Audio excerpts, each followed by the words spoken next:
Hello दोस्तों, आरंभ classes में आपका एक बार फिर से स्वागत है। आज हम बात करेंगे प्लेटो के न्याय सिद्धांत के बारे में। तो चलिए जानते हैं क्या कहता है प्लेटो का न्याय सिद्धांत। प्लेटो के न्याय सिद्धांत के बारे में जानने से पहले थोड़ा सा जान लेते हैं कि न्याय क्या होता है। तो चलिए जानते हैं कि न्याय किसे कहते हैं। इसकी एक छोटी सी डेफिनेशन मैं आपको बता देती हूँ।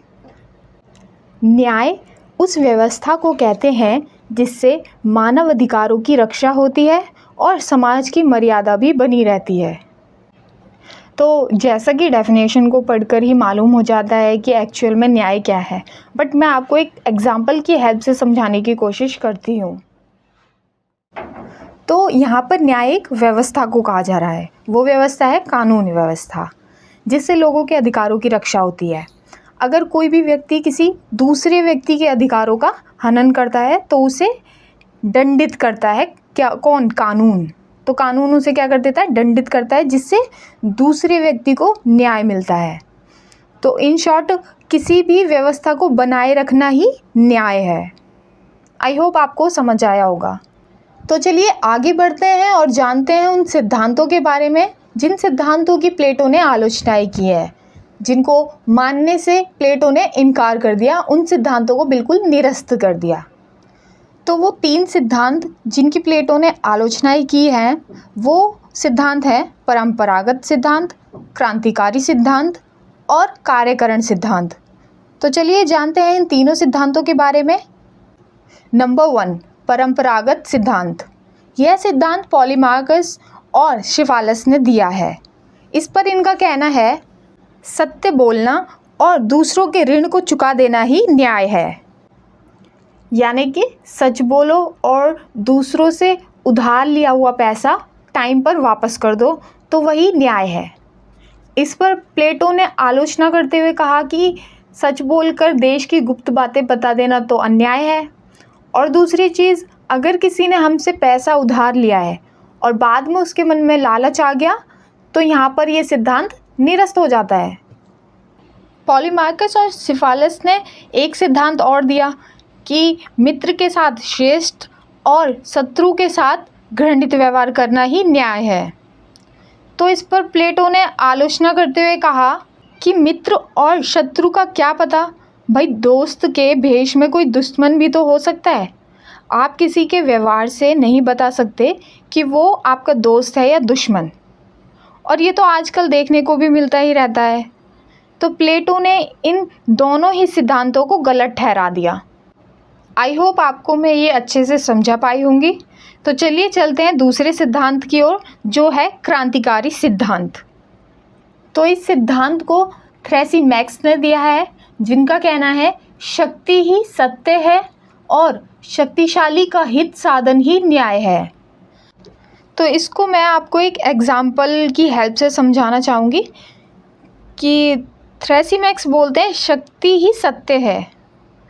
फॉर एग्ज़ाम्पल हम एक पॉलिटिकल लीडर ले लेते हैं, तो उसके पास क्या है? पैसा और पावर, दोनों चीज़ें हैं।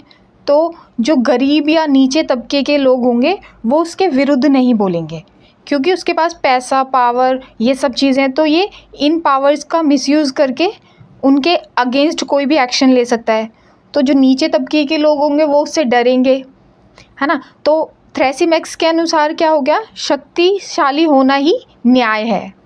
जबकि प्लेटो इसकी आलोचना करके इनके विरुद्ध बोलते हैं कि शासन तो एक कला है, जो शासक है उसका काम है लोगों के कष्टों को दूर करना, उनके हितों के लिए कार्य करना, क्योंकि अन्याय कभी भी न्याय से ऊपर नहीं हो सकता।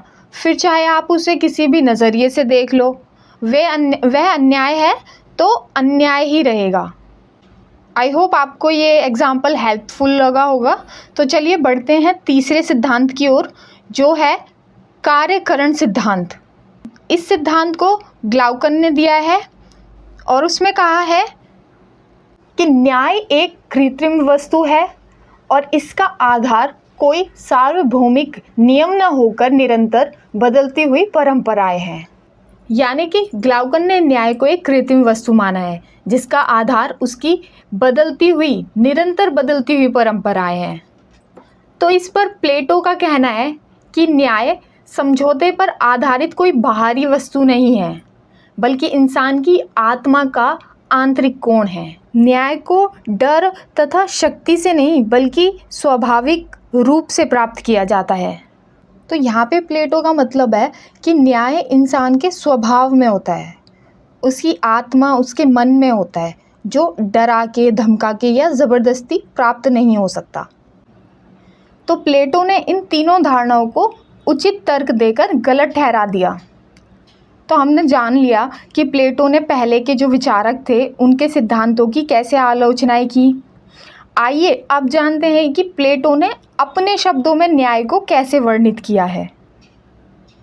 न्याय मानव के अंतःकरण की वस्तु है। न्याय मानव की आत्मा की उचित व्यवस्था तथा मानव स्वभाव की प्राकृतिक मांग है। यानी कि यहाँ पर प्लेटो का मतलब है कि जो न्याय है वो इंसान के अंदर ही है, उसके मन में, आत्मा में, स्वभाव में, उसके आचरण में है। कुल मिलाकर प्लेटो के लिए न्याय एक गुण है जो मनुष्य के अंदर होना ही चाहिए, क्योंकि ये क्या है, मनुष्य के स्वभाव की प्राकृतिक मांग है। आगे प्लेटो ने न्याय को दो रूपों में वर्णित किया है। पहला व्यक्तिगत और दूसरा सामाजिक या राज्य से संबंधित। तो चलिए अब आगे इनके बारे में जानते हैं। तो पहले हम व्यक्तिगत रूप की बात करते हैं। तो व्यक्तिगत रूप से प्लेटो का मतलब व्यक्ति के गुणों से है, जो मानव की आत्मा में तीन तत्व या आप कह सकते हो कि जो गुण पाए जाते हैं उनसे है। तो वो गुण हैं विवेक, साहस और तृष्णा। प्लेटो कहते हैं जब ये तीनों गुण इंसान के दिमाग में एक उचित अनुपात में होंगे तभी व्यक्ति न्याय का पालन कर सकता है। इन्हीं तीनों के उचित संबंध से ही व्यक्ति के जीवन में न्याय की सृष्टि होती है। यहाँ पे प्लेटो का कहना है कि व्यक्ति के अंदर तीन गुण पाए जाते हैं। विवेक यानी बुद्धि, दिमाग, साहस यानी हिम्मत, उत्साह, बहादुरता और तृष्णा यानी भूख, लालसा, उत्सुकता या लालच। ये तीनों गुण मनुष्य के दिमाग में एक ठीक बैलेंस में होने चाहिए, तभी वो इंसान न्याय का पालन कर सकता है। और दूसरा है सामाजिक या राज्य से संबंधित। तो इसके लिए प्लेटो का कहना है कि राज्य मानव मस्तिष्क का व्यापक रूप है। यानी कि राज्य किसी पेड़ या चट्टान में से नहीं निकले, बल्कि जो लोग राज्य में निवास करते हैं उन्हीं के दिमाग और कौशल के परिणाम हैं। इसके लिए भी प्लेटो ने तीन गुण बताए हैं: शासक वर्ग, सैनिक वर्ग और उत्पादक वर्ग। प्लेटो ने इन तीनों गुणों को व्यक्तिगत गुणों से संबंधित बताया है। उनका मानना है कि इन वर्गों का निर्धारण व्यक्तिगत तत्वों की प्रधानता के आधार पर होता है। यानी कि प्लेटो ने शासक वर्ग, सैनिक वर्ग और उत्पादक वर्ग को जो व्यक्तिगत गुण हैं उनके पूरक बताया है। तो चलिए अब जानते हैं कि प्लेटो ने इन तीनों गुणों को आपस में कैसे संबंधित बताया है। फर्स्ट है शासक वर्ग। तो शासक वर्ग को प्लेटो ने यहाँ पर विवेक की प्रधानता या शासन संचालक माना है। यहाँ पर प्लेटो का मानना है कि इंसान के पास विवेक, बुद्धि होगी तभी वह शासन कर सकता है, क्योंकि अगर व्यक्ति के पास बुद्धि या दिमाग का सही ढंग से इस्तेमाल करना नहीं आता तो वह शासन नहीं कर सकता। तो दूसरा है सैनिक वर्ग। सैनिक वर्ग को साहस की प्रधानता या रक्षा का दायित्व दिया है। इस पर प्लेटो का कहना है कि बिना साहस, बिना बहादुरता के सैनिक कभी भी रक्षा नहीं कर सकता, इसलिए सेना में साहस होना आवश्यक है। तीसरा और आखिरी वर्ग है उत्पादक वर्ग।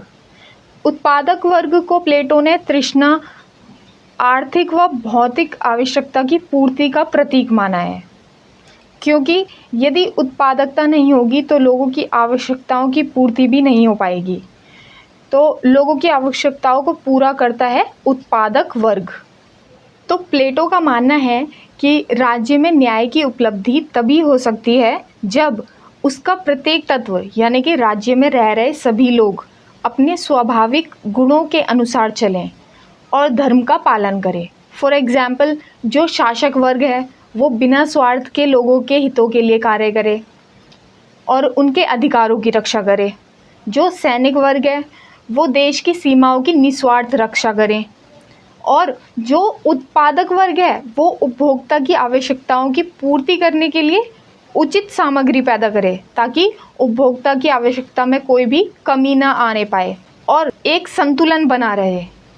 जब ये तीनों तत्व ठीक से अपने कर्तव्यों का पालन करेंगे तो राज्य में न्याय स्थिर रह सकता है। तो प्लेटो का यही मानना है कि व्यक्ति का निस्वार्थ भाव से अपने कर्तव्यों का पालन करना और दूसरों के कर्तव्यों में हस्तक्षेप न करना ही न्याय है। तो दोस्तों, अगर आप यहाँ तक आ ही गए हैं तो चैनल को सब्सक्राइब कर लें, वीडियो लाइक और शेयर करना ना भूलें, और कमेंट्स में ज़रूर बताएं आपको वीडियो कैसी लगी। तो बस आज के लिए इतना ही, फिर मिलेंगे एक नई वीडियो में एक नए टॉपिक के साथ। तब तक के लिए बाय बाय।